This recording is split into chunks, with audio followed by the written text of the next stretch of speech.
Hi again, Doug Kyle Holtz here, and this is my Module 5 assignment for Sonora Desert's FTH 202 revolvers, which is part of the pistol expert course that they're just now releasing.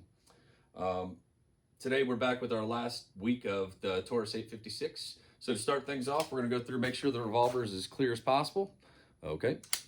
We also don't have any ammunition on or around our workspace here. So today we're going to go through and act like, for part one of a three-part assignment, we're going to go through and act like we actually have this revolver walked into our shop for the first time ever. So we're going to go through the full-on checks and use this as a diagram or display. For part two, we're going to talk about 10 things that we learned throughout this course about the revolver. That's not going to be easy to do because there was like 50 billion things I learned. Part three, we're going to talk about remarkable things about the double-action revolver that make it unique. So we're going to go through and talk about this right as it gets, brought into the shop. So we'll see you over at our bench. One thing I forgot to make mention of, since we're going to be working with the weapon, we need to have iPro on at a minimum. So we'll go through. So this revolver walks into the shop. Obviously, the first thing we want to do is make sure it's clear because even though we got signs posted, reading is fundamental. A lot of people don't read signs, so the weapon is clear. All right, once we're in this point too, we're going to go ahead and throw our snap caps in real quick. So we'll start it off at that point.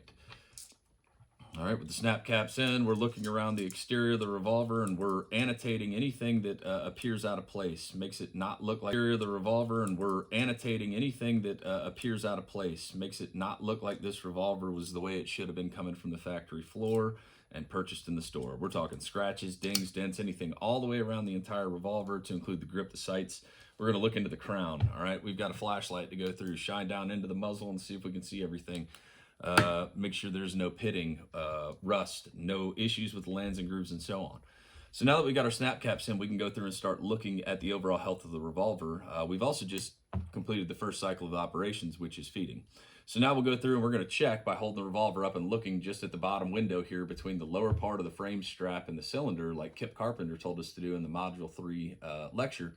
And we're going to start with single action and check to see that we're having lockup properly.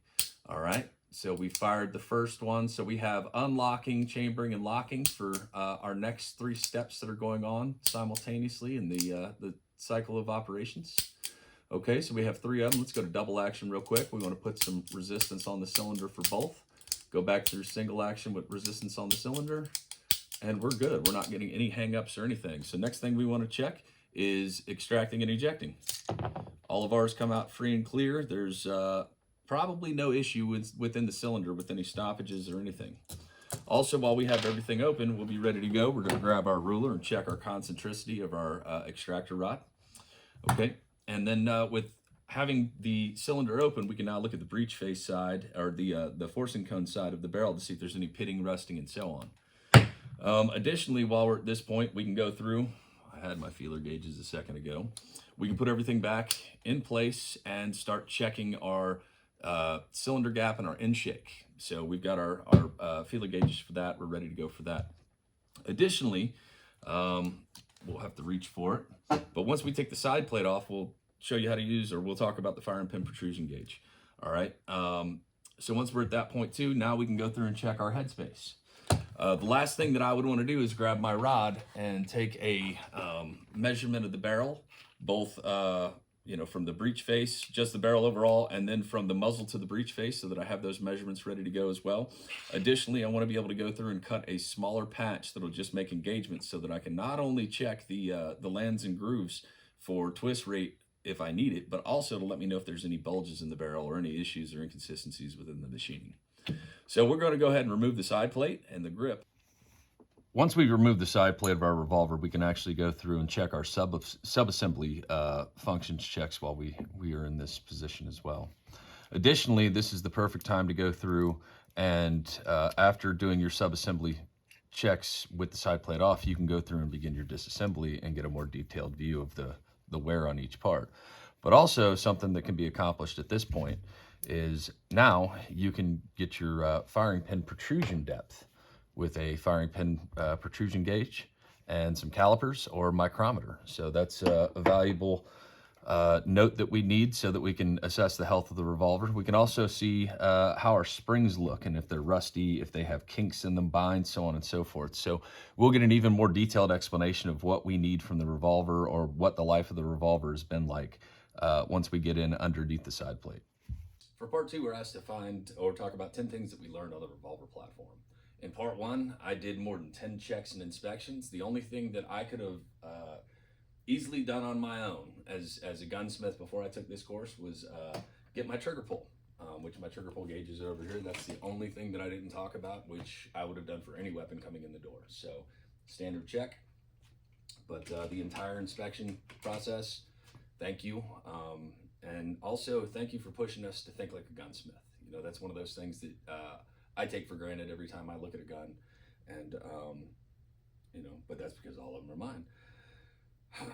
Okay, so part 3, we will talk about innovations and parts of this that are unique to the double action. So I want to talk about 2 things. First off, the ability for the cylinder to move out and not have to be pulled out by the cylinder pin. I mean, just being able to reload everything all at once, and then the creation of speed reloaders made things a heck of a lot easier.